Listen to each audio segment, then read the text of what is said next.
আসসালামু আলাইকুম। আজকে বিকালের নাস্তায় থাকছে চিকেন বল রেসিপি।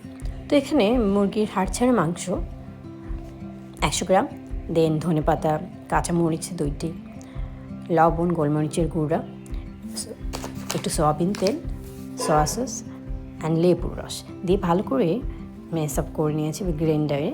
দেন এখানে একটা পাত্রে পানি বয়েল করে নিয়েছি। পানি বয়েল করার পরে গোল গোল করে চিকেন বলগুলো পাত্রতে দিব যতক্ষণ না পর্যন্ত পাত্রের পানিটা বয়েল হয়ে উপরে উঠে আসবে বলগুলো, ততক্ষণ পর্যন্ত 20 মিনিটের মতো সেদ্ধ করব। দেন এই তো একটা ছাঁকনির মাধ্যমে বলগুলোকে একটা বাটিতে রেখে দিচ্ছি ভাজার জন্য। তো এই পর্যায়ে কিছুটা রেস্ট দেওয়ার পরে একটা প্যানে তেল গরম করা হয়ে গেলে দেন বলগুলোকে ভালোভাবে নেড়ে চেড়ে একটা সুন্দর ব্রাউন কালার করে নিয়ে আসবো।